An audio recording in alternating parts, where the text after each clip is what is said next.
6 months had passed since Ben found Luna, and everything about his life had changed. The small creature he had rescued during the storm now stood as tall as his waist, her silver-blue fur shimmering with colors that seemed impossible. Her wings had grown, too, spreading wide enough to cast shadows when she stretched them in the morning sun. Luna had become more than just a pet or companion. She was Ben's partner in running the ranch. Every morning, she would wake him by gently touching his hand with her paw, making soft musical sounds that had become as familiar as his alarm clock. Then she would follow him outside to help with the daily work. The cattle loved her. At first, Ben worried they might be afraid of such an unusual creature, but Luna had a way with animals that amazed him.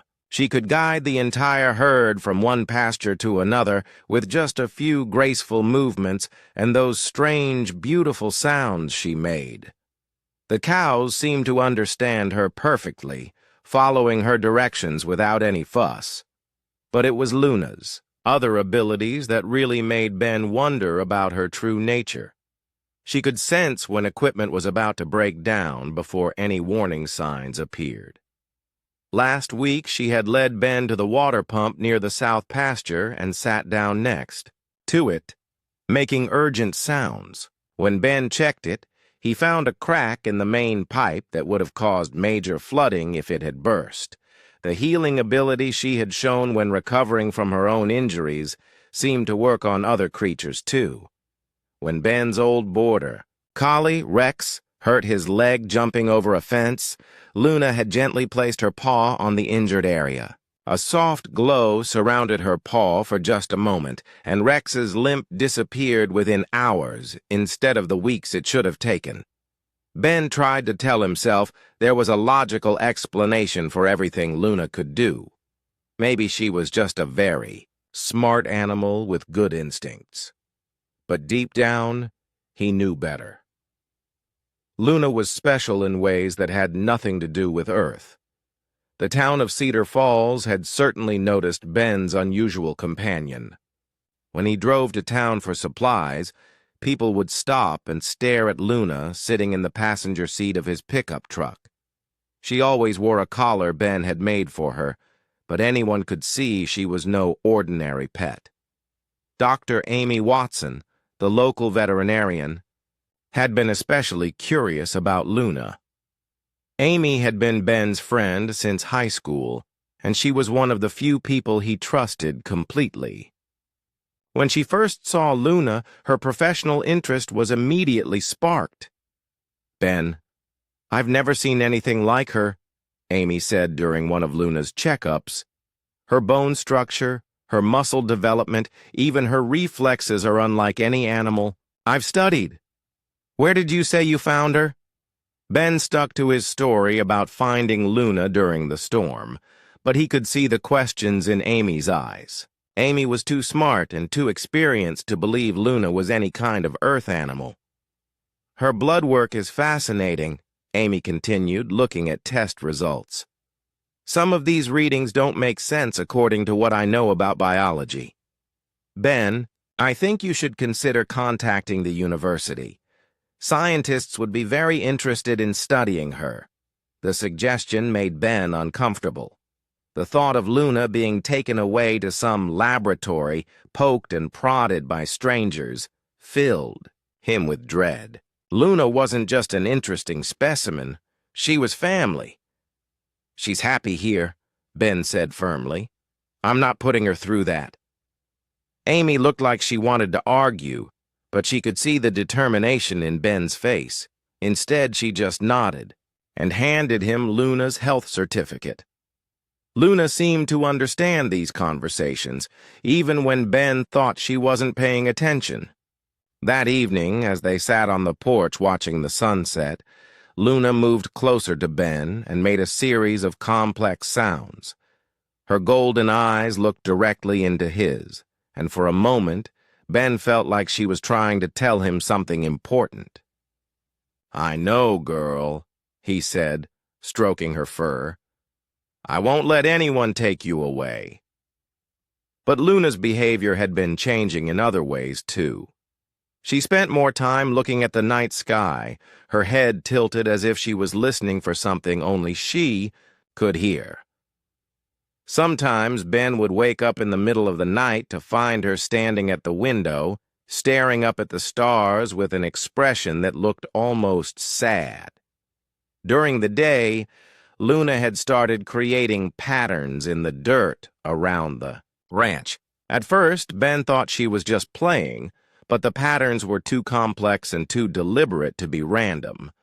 They looked like maps or diagrams, with curved lines connecting various points. When Ben tried to understand them, Luna would watch him carefully, making encouraging sounds when he traced certain lines with his finger. One evening, a strange thing happened that made Ben realize how much Luna had changed. A group of coyotes had been bothering the cattle, and Ben was getting ready to drive them off with warning shots from his rifle.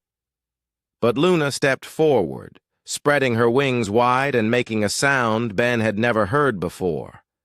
The sound was powerful and commanding, echoing across the valley like music made of starlight. The coyotes froze in place, then slowly backed away and disappeared into the night. They never came back. "What was that?"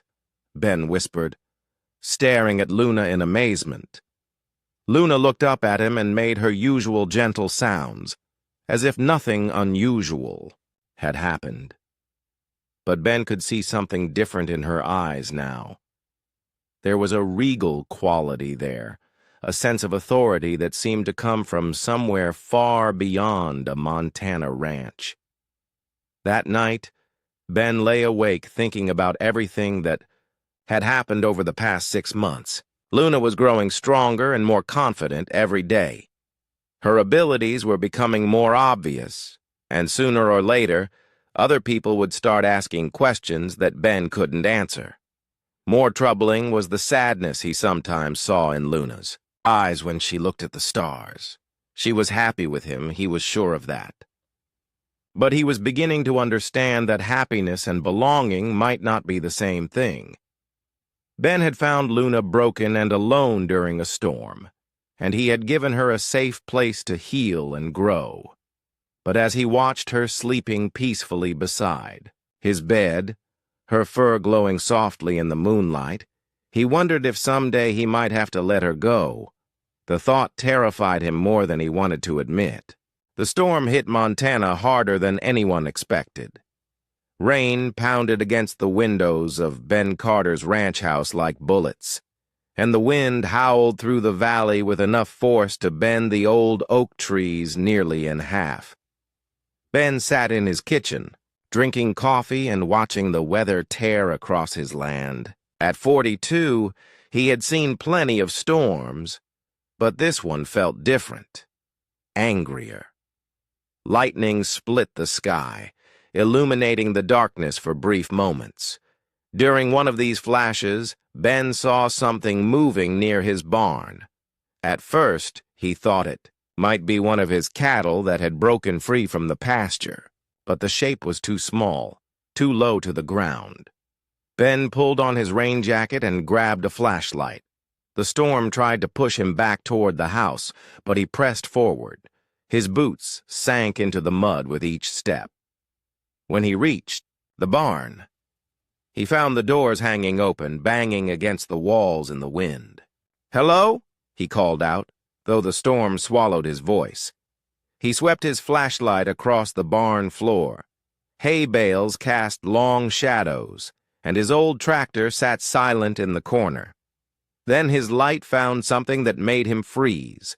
A small creature lay curled up behind a stack of grain bags. It was about the size of a house cat, but unlike any animal Ben had ever seen. Its fur seemed to change color in the light, shifting from silver to deep blue, like water under moonlight. The creature's breathing was shallow, and Ben could see a dark stain on its side where it appeared to be injured. Ben approached slowly. The creature's eyes opened, and he nearly dropped his flashlight. They were large and golden, filled with an intelligence that seemed almost human. The creature made a soft sound, not quite a meow or a whimper, but something musical and sad. "Easy there, little one," Ben said, keeping his voice calm. "I'm not going to hurt you." The creature watched him carefully as he knelt down. Ben had always been good with animals, a skill he learned from his father and grandfather before him. He extended his hand slowly, letting the creature catch his scent. To his surprise, the creature's fur felt warm despite the cold rain that had soaked both of them. More surprising still, the injured animal seemed to relax at his touch, making that musical sound again, but softer this time. Ben carefully lifted the creature. It was lighter than he expected, and he could feel small bumps along its back that felt like folded wings. The injury on its side looked serious but not life-threatening. Ben had treated enough hurt animals to know what needed to be done. He carried the creature back to the house, fighting against the wind and rain. Once inside, he set up a warm bed near the fireplace using old blankets and towels. The creature curled up immediately, those golden eyes watching Ben with what looked like gratitude. Ben cleaned the wound gently. The creature flinched but didn't try to bite or scratch him. The injury appeared to be from something sharp, maybe debris from the storm. As Ben worked, he noticed more strange things about his unexpected guest. The creature's heartbeat was faster and stronger than any earth animal its size should have. And when it breathed, tiny sparkles of light seemed to dance in the air around its nose. "What are you?" Ben whispered. Over the next few hours, the storm gradually calmed. Ben stayed awake, checking on the creature every few minutes. Around dawn, it managed to drink some water from a small bowl, though it seemed confused by the container at first. When morning came, Ben got his first clear look at the creature in daylight. Its fur was even more beautiful than he had thought, seeming to glow with an inner light. The small wing-like appendages on its back were clearly visible now, though they appeared too small for flight. The creature's face was feline in some ways, but more expressive, almost like it was trying to communicate complex thoughts. Ben had lived alone on the ranch for 3 years, ever since his wife died in a car accident. The quiet house had become his refuge, but also his prison. Now, watching this strange little being explore its new surroundings, Ben felt something he had almost forgotten: purpose. "I guess you need a name," he said, sitting on the floor near the fireplace. The creature looked up at him with those remarkable eyes. "How about Luna? You showed up in the moonlight, and your fur reminds me of moonbeams on water." The creature made that musical sound again, and Ben could have sworn it was responding to the name. Over the following days, Luna proved to be unlike any animal Ben had ever known. She learned quickly, almost too quickly. Within a week, she understood basic commands and seemed to recognize her name. She followed Ben around the ranch, watching everything he did with intense curiosity. Luna also showed signs of healing that amazed Ben. The wound on her side closed faster than should have been possible, leaving barely a scar. Her appetite was good, though she seemed confused by regular pet food. She preferred fresh fruits and vegetables, especially anything that grew in Ben's garden. The strangest thing was how Luna interacted with the ranch's technology. Old equipment that had been broken for months would suddenly start working when she was nearby. The radio that had been silent for years began picking up distant stations. Even Ben's computer, which had been sluggish and unreliable, ran like new whenever Luna sat close to it. Ben began to suspect that Luna was not from Earth. The thought should have frightened him, but instead, It filled him with wonder. If she was some kind of alien, she was the most gentle and loving one he could imagine. Luna seemed to understand that Ben had saved her life. She stayed close to him during the day and slept near his bed at night. When Ben worked in the fields, Luna would watch from the fence, making soft sounds that almost seemed like she was talking to him. 3 weeks after finding Luna, Ben realized his life had completely changed. The lonely ranch house felt warm and alive again. He caught himself talking to Luna throughout the day, and somehow he felt like she understood every word. Late one evening, as Ben sat on his porch watching the sunset, Luna curled up beside him and made a new sound. It was still musical, but deeper, more complex. She looked up at the stars beginning to appear in the darkening sky, and Ben saw something in her eyes that looked like longing. "Missing home?" he asked quietly. Luna's golden eyes met his, and for a moment Ben felt like he could almost understand what she was thinking. Somewhere out there, among those distant stars, was where she truly belonged. But for now, she was his to protect and care for. Ben had no idea that his decision to save one small creature would soon change not just his life, but the fate of entire worlds across the galaxy. 2 weeks after the Federation officers arrived, the sky above Ben's ranch filled with ships unlike anything Earth had ever seen. The Veltar Imperial fleet had come for their princess, and their arrival made the evening news around the world. Ben stood on his porch, watching dozens of vessels arrange themselves in perfect formation above the Montana Valley. The largest ship at the center was so massive it seemed to have its own weather system, with clouds forming around its edges. That ship, Captain Murphy had told him, carried Empress Zarathiel herself.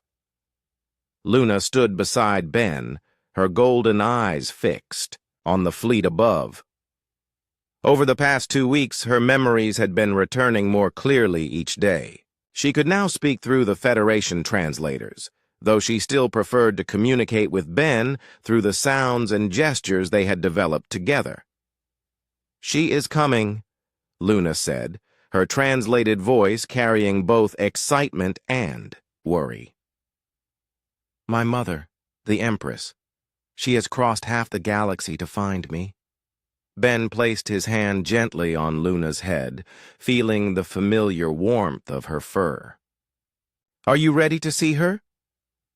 "I do not know," Luna admitted. "I remember her now, but those memories feel like dreams from another life. The life I remember clearly is here, with you, learning to be who I am." A soft chime sounded from the communication device Captain Murphy had left with them. Ben activated it, and Murphy's face appeared in the small holographic display. "Ben, Luna, the Empress will be arriving within the hour," Murphy said. "I wanted to prepare you. Empress Zarathiel is intense. She's been searching for her daughter for over a year, and she's not entirely happy that Luna was found living with humans instead of trying to contact her empire." "What does that mean for Ben?" Luna asked, her voice sharp with concern. Murphy hesitated. "The Empress doesn't understand human culture or emotions the way we do. She sees Ben as someone who kept you from returning home. She doesn't yet understand that he saved your life and gave you the love you needed to heal." After Murphy signed off, Ben and Luna sat together in silence. Ben had spent the past 2 weeks preparing for this moment, but he still felt overwhelmed by what was coming. How do you explain a simple rancher's life to the ruler of an empire that spans hundreds of worlds? When the Imperial shuttle arrived, it landed in Ben's pasture with barely a whisper of sound. The craft was beautiful, covered in patterns that seemed to shift and move like living art. When the doors opened, a dozen figures emerged. Empress Zarathiel was immediately recognizable. She stood 8 feet tall, her silver-blue fur marked with patterns of gold that showed her royal status. Her wings were enormous, easily twice the size of Luna's, and they moved with commanding grace. But it was her eyes that caught Ben's attention. They were the same golden color as Luna's, but filled with an authority and power that seemed to bend the very air around her.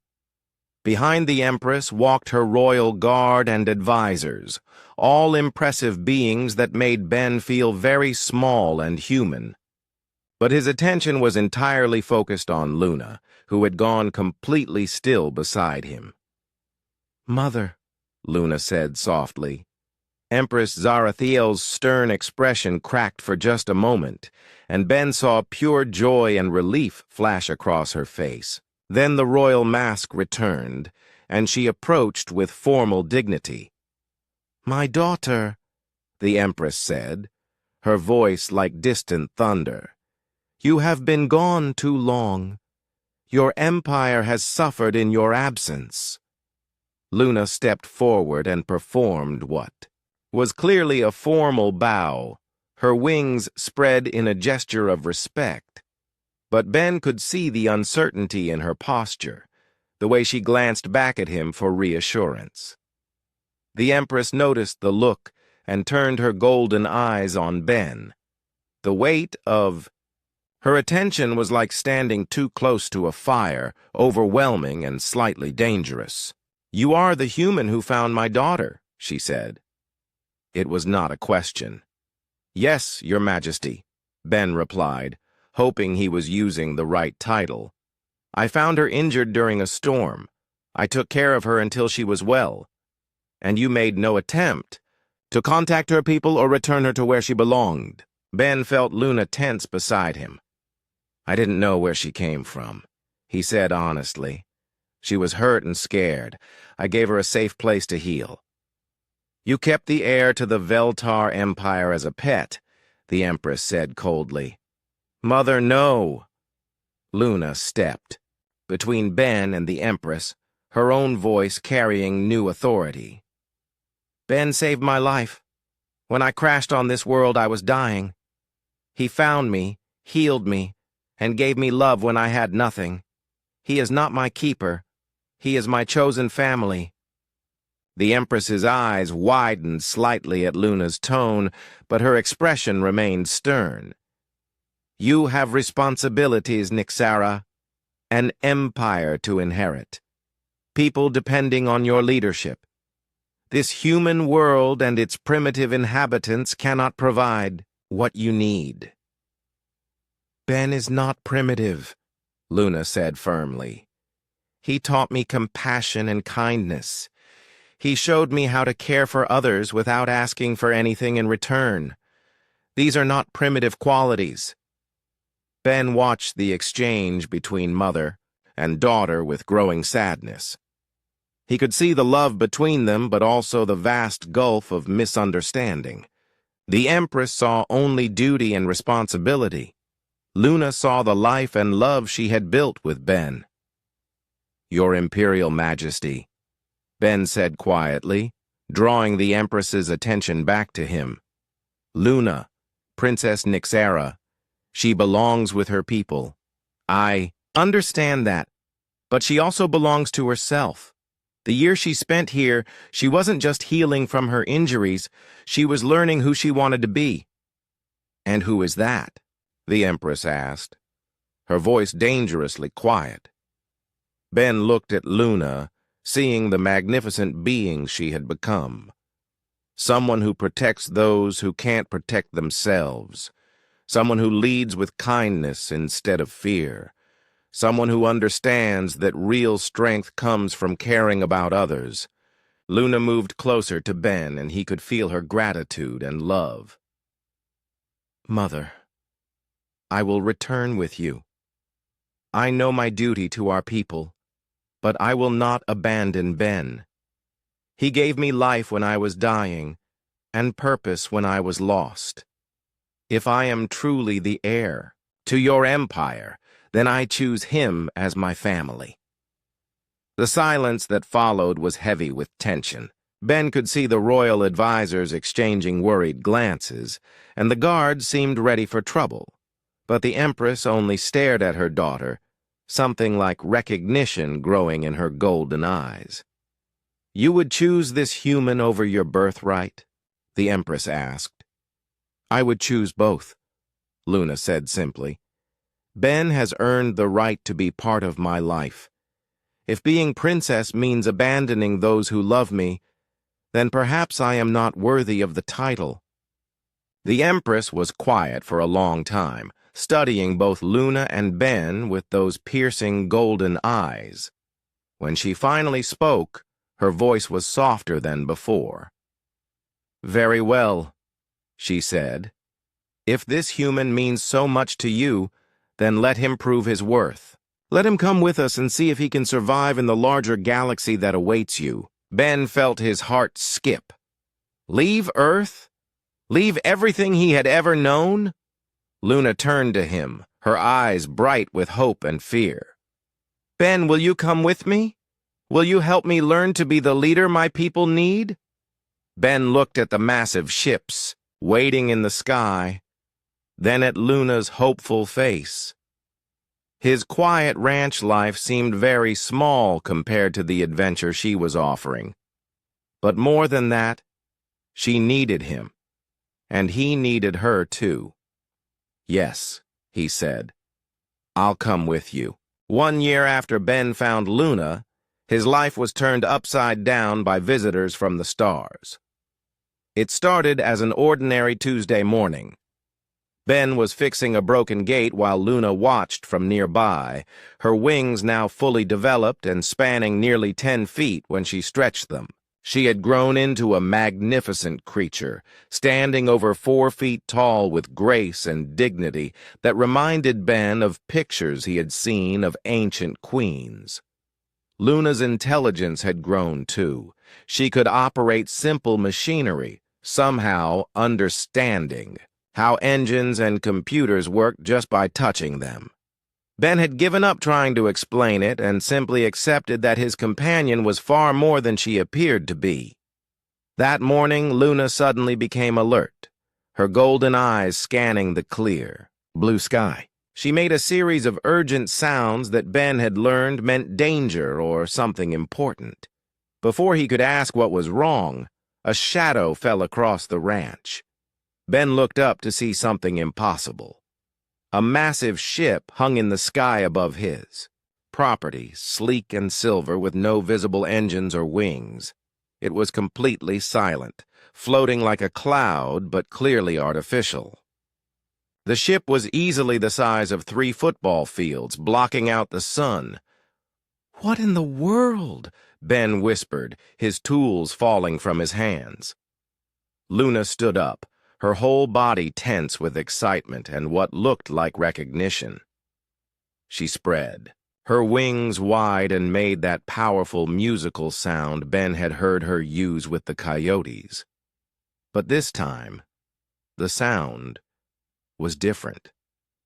It was a call, a greeting, a song of joy and longing all mixed together. Lights began to flash along the bottom of the ship in patterns that seemed to match Luna's sounds. Then a beam of soft blue light descended from the ship, and 3 figures materialized in Ben's pasture. Ben's heart pounded as he stared at the newcomers.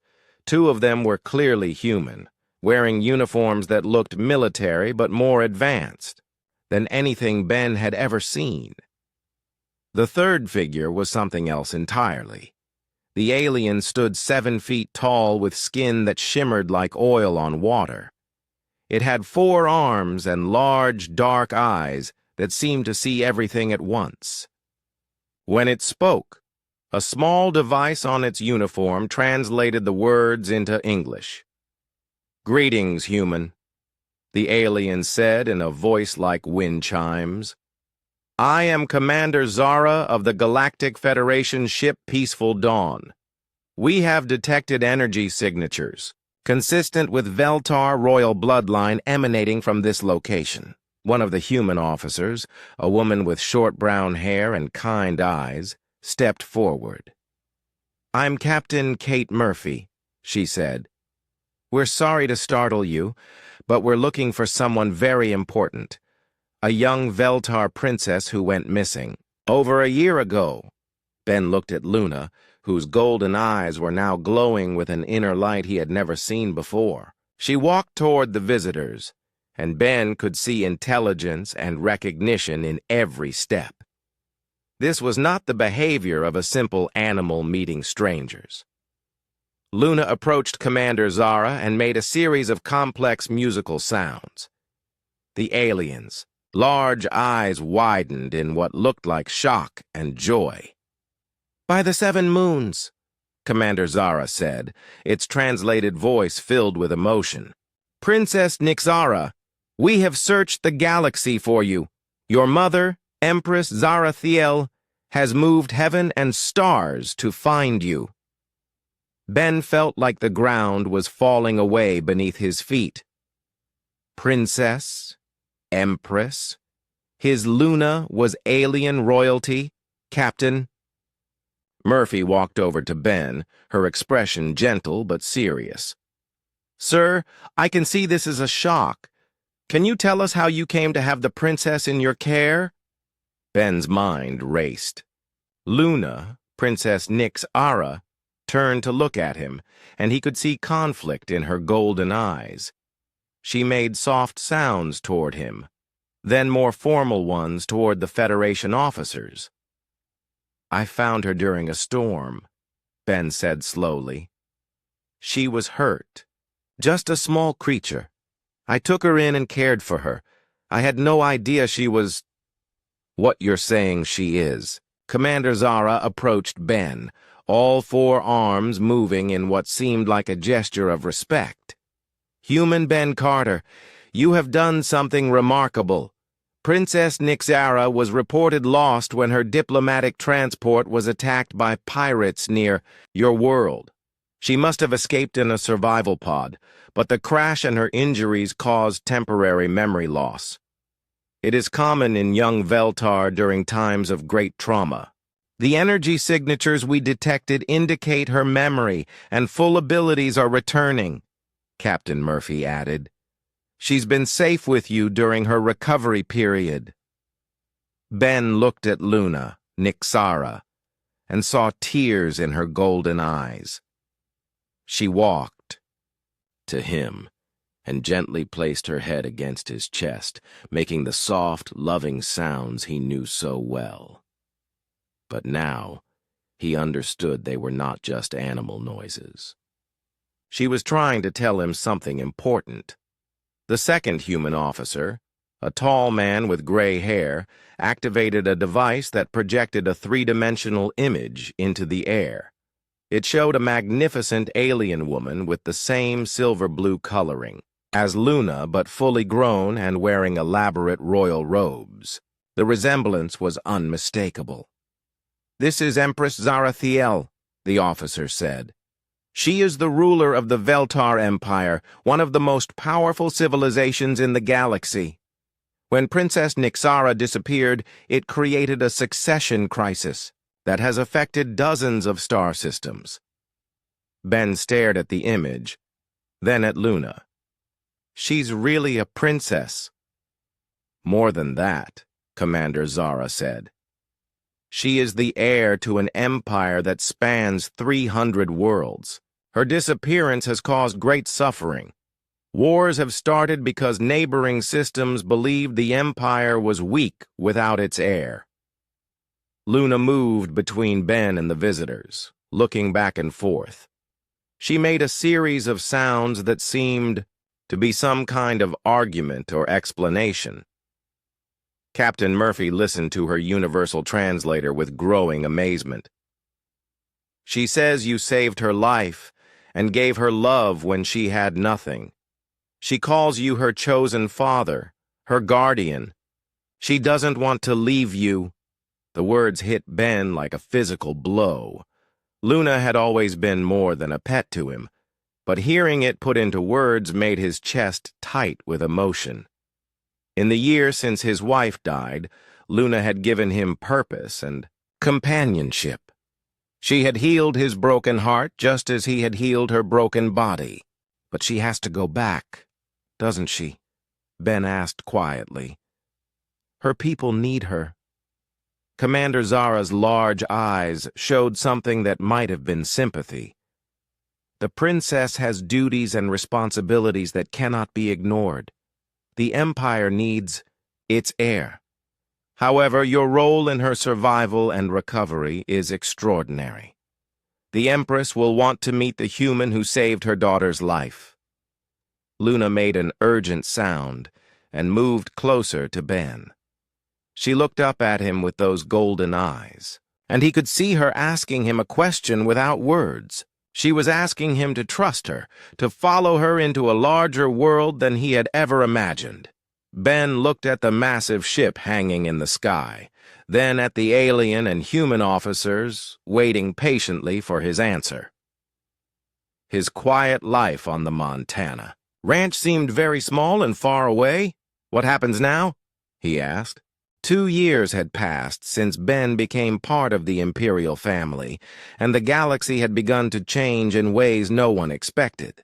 Word of the human who helped save the Veltar Empire had spread to distant worlds, and Earth was no longer seen as just another primitive planet on the edge of civilized space.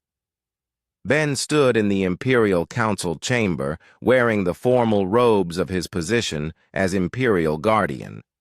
The chamber was filled with representatives from dozens of alien species, all gathered for the most important meeting in galactic history. After centuries of small conflicts and territorial disputes, the major powers were finally discussing the formation of a true galactic alliance. Luna, now officially Crown Princess Nixara, sat at the head of the great circular table. At 28 feet across, the table had been specially designed so that beings of all sizes and shapes could participate equally. Luna had insisted on this detail, just as she had insisted on many changes that made the Empire more inclusive and fair. "The question before us," Luna said, her voice carrying easily through the chamber's translation systems, "is whether we can truly unite our peoples for mutual benefit, or whether old fears and prejudices will keep us divided." Ben watched the various delegates with interest. There was Ambassador Keth from the Silicon Collective, whose crystalline body refracted light in beautiful patterns when he spoke. Next to him sat Representative Mora from the Aquatic Federation, her tank suit allowing her to breathe underwater air while participating in the discussions. The most unusual delegate was probably Ambassador Vex from the Hive Worlds, who was actually 7 small insect-like beings that shared a single consciousness and spoke in perfect unison. The problem was that despite their different appearances, they all shared one thing in common: deep suspicion of each other.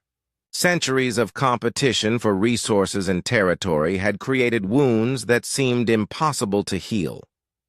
"The Crystalline Union has no interest in sharing our technology with species that have repeatedly proven themselves untrustworthy," Ambassador Keth announced, his voice like the sound of wind chimes made of glass. "And we have no reason to believe promises from beings who have broken trade agreements whenever it suited them," Representative Mora replied, her words bubbling through her breathing apparatus. Ben had been watching these negotiations for 3 days, and they followed the same pattern every time. Each species had legitimate complaints about the others, and each had good reasons for their mistrust. But they were so focused on old grievances that they couldn't see the possibilities for a better future. Luna caught Ben's eye across the chamber and gave him a small nod. They had discussed this moment privately, and both agreed it was time for Ben to share his perspective. "May I say something?" Ben asked, standing up from his seat. The chamber fell silent. Even after 2 years, many of the delegates were still fascinated by the human who had become part of the royal family. Some viewed him with curiosity, others with skepticism, but all of them listened when he spoke. "I come from a world where we had the same problems you're describing," Ben said, his words being translated into dozens of languages simultaneously. "Different groups of humans fought each other for thousands of years. We had wars over territory, resources, religion, and differences in how we looked or thought." Ambassador Vex's 7 voices spoke in unison. "And how did your species overcome these divisions?" "We didn't, not completely," Ben admitted. "We still have problems on Earth. But we learned something important along the way. We learned that working together always produces better results than fighting alone." He activated the chamber's holographic display and showed images from Earth's history. "When my people first started farming, each family worked their own small plot of land. They produced just enough food to survive. But when families started working together, sharing tools and knowledge, they could grow much more food with less effort." The images changed to show more examples. Groups of humans building cities, exploring oceans, and eventually reaching for the stars. "The same principle worked for bigger challenges," Ben continued. "When my planet faced natural disasters, diseases, or other threats, the communities that worked together survived and thrived. The ones that stayed isolated and suspicious often didn't make it." "Your examples are interesting," said Ambassador Keth, "but humans are all the same species. We are talking about cooperation between completely different forms of life." Ben smiled. "Actually, that might make it easier, not harder." He changed the holographic display to show scenes from the Imperial Palace over the past 2 years. The images showed Ben working alongside dozens of different alien species, helping Veltar engineers design better ships, learning farming techniques from plant-based beings from the forest worlds, and even playing games with the insect-like children from the hive worlds. "When I first came here, I was terrified," Ben said honestly. "Everything was different from what I knew. But I discovered that being different doesn't mean being enemies. It means having different strengths that can help each other."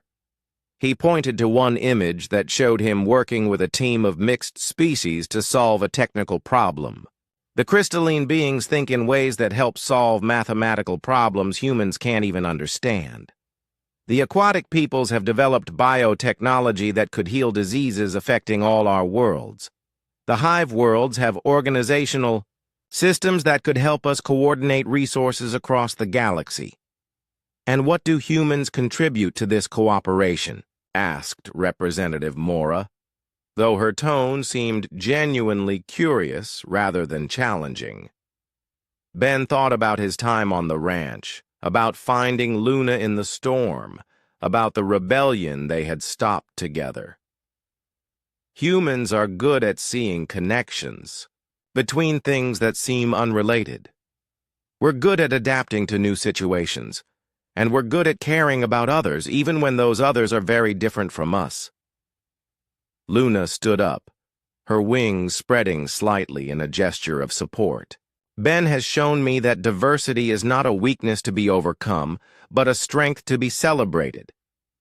The Veltar Empire has become more prosperous and peaceful since we began truly working with other species instead of simply dominating them. But how do we know we can trust each other?" Ambassador Vex's voices asked. "How do we know that cooperation will not just make us vulnerable to betrayal?" Ben nodded, understanding the fear behind the question. "You start small," he said. "Back on Earth, when neighboring farms first started working together, they didn't share everything all at once. They started with small projects, maybe sharing a tool or helping with a harvest. As trust grew, cooperation grew." He gestured to the assembled delegates. "We could do the same thing here. Start with small joint projects. Maybe a research station studying problems that affect all our worlds. Maybe a rescue fleet that helps any species during disasters. Small steps that let us learn to work together. The chamber was quiet for several minutes as the delegates considered his words.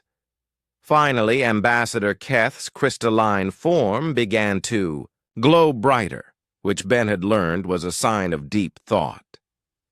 "The human makes sense," Keth announced. "Perhaps we could begin with a joint research project on the plague affecting the Outer Rim worlds. All our species have lost people to this disease. The Aquatic Federation could contribute our biomedical expertise," Representative Mora added thoughtfully. "And the hive worlds could provide organizational structure for the research teams." Ambassador Vex's voices chimed in. Ben felt a warmth in his chest as he watched the delegates begin to discuss possibilities instead of problems. It reminded him of the feeling he had gotten when Luna first started to trust him, or when his neighbors in Cedar Falls had come together to help during difficult times. Luna placed a gentle hand on Ben's shoulder. "Thank you," she whispered. "You helped them see what I hoped they could see." As the discussions continued around them, Ben reflected on how far he had come from that stormy night when he found a small, injured creature in his barn. He had thought he was just saving one lost being, but somehow that simple act of kindness had led to this moment, where different species from across the galaxy were taking their first steps toward working together. Maybe that was the real strength. Humans brought to the galaxy the understanding that every act of compassion, no matter how small, could grow into something greater than anyone imagined. 6 months after leaving Earth, Ben Carter stood on the observation deck of the Imperial Palace Station, watching 3 suns set over the Veltar homeworld below. The view still took his breath away, but it no longer made him feel homesick. This place, impossible as it seemed, had become home.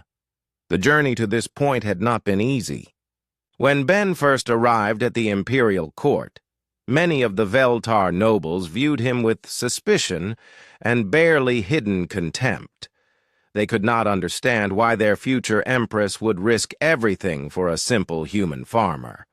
Some openly questioned whether Luna had been damaged by her time on the primitive world called Earth. Ben had struggled too. The Imperial Palace was larger than most cities, filled with technology he could barely understand, and customs that seemed designed to confuse outsiders. The formal court language was so complex that even with translators, Ben often felt lost during important meetings. But Luna never left his side during those difficult first months. She made it clear to everyone that Ben Carter was under her personal protection, and that insulting him was the same as insulting her. Slowly, grudgingly, the court began to accept his presence. The real test came during what the Veltar called the Festival of Storms, a traditional celebration that had been interrupted by urgent news. A group of rebel nobles, led by Duke Corvain, had decided the Empire was weak under an empress who cared more about a human than her own people. They had seized control of 3 star systems and declared themselves the true rulers of the Veltar. "They think you have made me soft," Luna explained. To Ben, as they reviewed intelligence reports in her private chambers, she had grown even more magnificent over the past months, now standing 7 feet tall with wings that could span 20 feet when fully extended. But she still loved to curl up next to Ben when they talked, just like she had done in his ranch. "House, have I?" Ben asked, genuinely worried. "Maybe your mother was right. Maybe I don't belong in this world." Luna's golden eyes flashed with anger. "You belong wherever I say you belong. And right now, I need you to help me prove that compassion is not weakness." The rebellion came to a head when Duke Corvain's forces attacked a civilian transport carrying refugees from a mining disaster. The ship was defenseless, filled with families fleeing their ruined homeworld. When the Imperial fleet moved to protect the transport, they found themselves outnumbered and outgunned. Ben was in the command center, with Luna and Empress Zarathiel when the battle reports came in. The rebels had superior firepower and better positioning. The Imperial forces were being pushed back, and the refugee ship was in immediate danger. "We need to withdraw," advised General Thane, the Empire's top military commander. "If we lose our main fleet here, the rebellion could spread to a dozen more systems." "And let innocent people die?" Luna asked, her voice sharp with distress. "Sometimes leaders must make hard choices," the Empress said quietly, but Ben could see the pain in her eyes. Ben studied the tactical display, his mind working through the problem the same way he used to approach difficulties on his ranch. Back home, when faced with a problem he couldn't solve with force, he had learned to think differently, to find solutions others might miss. "What if we don't fight them head-on?" Ben said suddenly. Everyone in the command center turned to look at him. Ben felt his face grow hot under their attention, but he continued. "The rebels have more ships and bigger guns, right? But they're spread out, trying to surround our fleet. What if instead of fighting all of them, we only fight some of them?" "Explain," the Empress commanded. Ben moved to the tactical display, his rancher's instincts translating the space battle into terms he understood.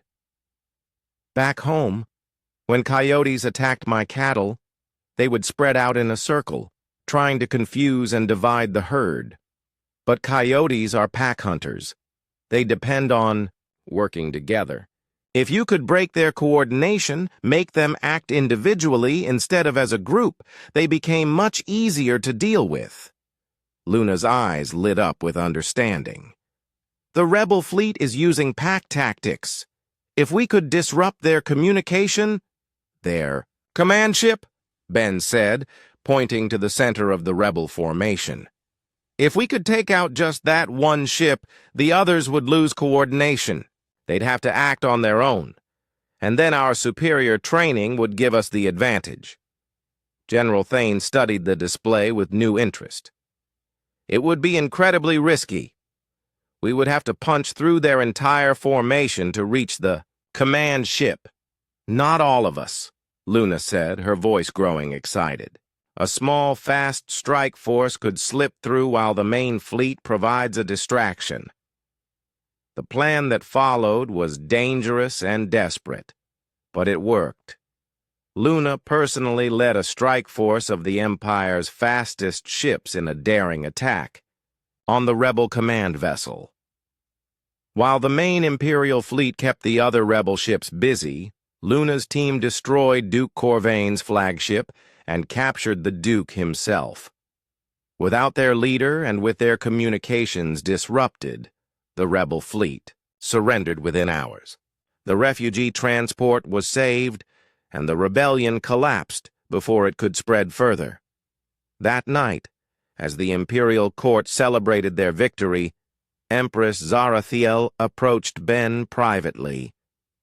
"Your strategy saved thousands of lives today," she said. "I owe you an apology. When I first met you, I saw only a simple human who had kept my daughter from her responsibilities. I did not see the wisdom you brought with you from your world." "I just tried to help," Ben said simply. "You did more than help. You showed us a different way of thinking, a different way of solving problems. My daughter was right about you." The Empress paused, then continued in a voice that carried the weight of formal decree. "Ben Carter of Earth, I name you Imperial Guardian and Family Protector to Princess Nixara. You will have all the rights and privileges of a member of the royal family." Ben felt overwhelmed by the honor, but also by what it meant. "Your Majesty, I'm grateful, but I'm still just a rancher from Montana." No, the Empress said with a slight smile. You are the man who saved my daughter's life and helped her become the leader she was meant to be. You are family. Later that evening, Ben and Luna stood together on their favorite observation deck, watching the stars. Luna had changed over the past months, growing into her role as future Empress with grace and wisdom. But she was still the same being Ben, had found injured in his barn, still the companion who had filled his lonely ranch house with purpose and love. Do you ever miss Earth? Luna asked. Ben considered the question. He did miss some things. The quiet mornings on his ranch, the simple pleasure of working with his hands, the familiar faces in Cedar Falls. But when he looked at Luna, magnificent in her royal robes but still making the same musical sounds he had learned to understand, he knew he was exactly where he belonged. Sometimes, he admitted, but Earth will always be there. Right now, you need me here. Always, Luna said, nuzzling against his shoulder the way she had as a small cub. You gave me a home when I was lost, and now I want to give you the galaxy, Ben. Smiled, looking out at the vast expanse of stars that was now his to explore. Somewhere among them was a small blue world where he had once lived a quiet life. But here, beside the alien princess, he had raised from a frightened cub into a future Empress. He had found something greater than he had ever imagined. He had found family among the stars. 3 years after the Galactic Alliance was formed, Ben found himself facing the most dangerous challenge of his life. The call came at dawn while he was in his private garden, a small space aboard the Imperial Palace station where he grew earth, vegetables and flowers. It was one of the few places where he could remember his old life on the ranch. Ben, we need you in the command center immediately. Luna's voice carried urgency through the communication device. We have a situation. Ben hurried through the corridors of the palace, his mind racing with possibilities.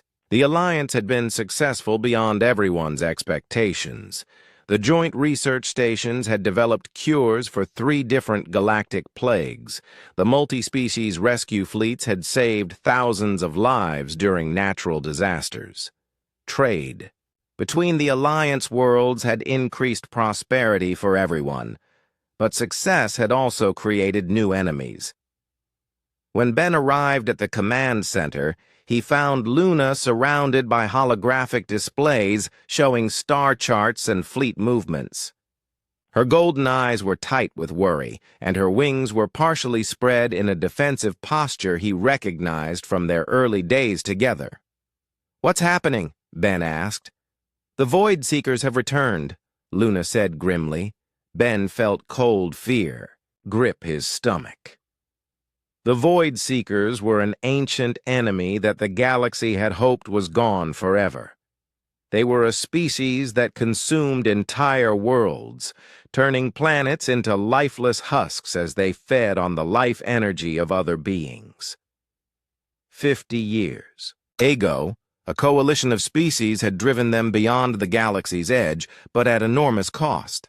How many ships? Ben asked. Intelligence reports suggest a fleet of over 1,000 vessels, Admiral Thane reported from his position at the tactical display. They've entered our galaxy through the Andorian sector and are moving toward the Alliance core worlds. Ben studied the display, watching the red dots that represented enemy ships moving steadily toward everything he had helped build. What's their target? All of them, Luna said quietly. The Void Seekers don't take prisoners or make treaties. They consume everything in their path until nothing is left alive. The next few hours brought increasingly bad news.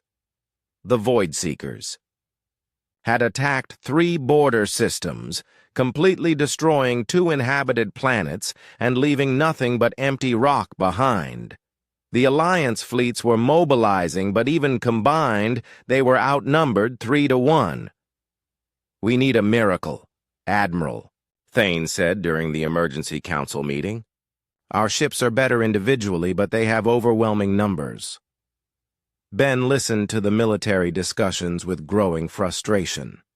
Every strategy the admirals proposed involved massive battles where millions would die, even if the Alliance won. It reminded him of the old Earth wars where generals threw soldiers at each other until one side ran out of people first. "What do we know about Void Seeker psychology?" Ben asked suddenly. "How do they think? What motivates them?"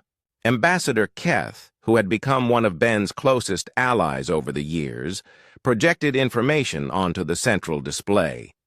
"They are driven entirely by hunger.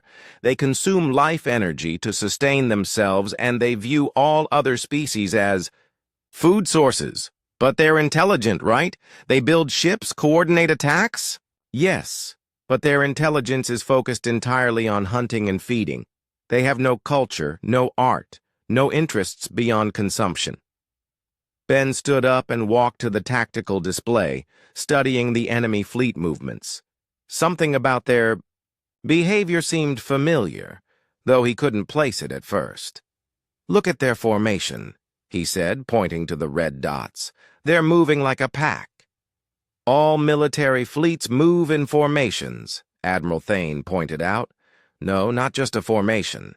A hunting pack." Ben's mind raced back to his days on the ranch, watching predators hunt his livestock. "They're not just randomly destroying worlds, they're herding us." Luna moved to stand beside him, her golden eyes following his pointing finger. "Explain." "Look, at which systems they attacked first," Ben said, highlighting the destroyed worlds on the map. "They didn't go for the biggest planets or the most valuable targets. They hit the ones that would force our fleets to move in a specific direction." The room fell silent as everyone studied the display with new understanding. "They're driving our fleets toward the center of the galaxy," Luna said, her voice filled with realization. "But why?" Ben felt a chill as the answer became clear. "Because that's where the Alliance capital is located. They're not just trying to destroy random worlds. They want to destroy the Alliance itself, the cooperation between species that threatens their way of life." "But that means they're planning to attack the capital system," Ambassador Vex's voices said in unison. "All our most important worlds are there." "Including Earth," Ben added quietly. The realization changed everything. If the Void Seekers destroyed the Alliance capital, they wouldn't just kill billions of beings. They would shatter the cooperation that had made the galaxy stronger and safer for everyone. "We have to evacuate the capital systems," Admiral Thane suggested. "No," Ben said firmly. "That's exactly what they want. If we run, the Alliance falls apart from fear. Other species will think they're safer on their own and will go back to fighting each other instead of working together." "Then what do you suggest?" Luna asked. "We can't fight them in open battle and win." Ben closed his eyes, thinking about every hunt he had ever witnessed or been part of. Wolves, coyotes, even house cats all followed similar patterns when they hunted in packs. They relied on instinct and coordination, but that could also be their weakness. "We don't fight them," Ben said slowly. "We hunt them." The plan Ben proposed was the most dangerous thing he had ever suggested. Instead of meeting the Void Seeker fleet in massive battle, the Alliance would do something the enemy wouldn't expect. They would split their forces into small, fast groups and attack the Void Seekers using their own pack-hunting tactics against them. "It's insane," Admiral Thane protested. "Small groups can't stand against their main fleet." "They don't have to," Ben explained. "Look at their fleet structure. They have one massive command group in the center, surrounded by smaller hunting packs. The smaller groups are coordinated by the central command, just like wolves follow the lead wolf. You want to target their command structure, Luna said, understanding immediately. Exactly. If we can disrupt their central coordination, the hunting packs will become confused and disorganized. They'll start competing with each other instead of working together. Luna studied the plan, her tactical mind working through the possibilities. It could work, but someone would have to lead the strike on their command fleet. It would be a suicide mission. I'll do it, Ben said without hesitation. No! Luna's voice was sharp with fear and anger. I won't lose you. Not now, not after everything we've built together. Ben placed his hand on Luna's arm, feeling the familiar warmth of her fur. You taught me that sometimes leaders have to make hard choices. This is mine. Then I'm coming with you, Luna said firmly. Ben started to protest, but Luna's golden eyes stopped him. In them, he saw the same determination he had seen when she was a small cub recovering from her injuries, the same strength that had made her a great leader. We're family, Luna said simply. We face danger together or not at all. Looking around the room at the faces of the beings who had become his friends and allies over the years, Ben realized that Luna was right.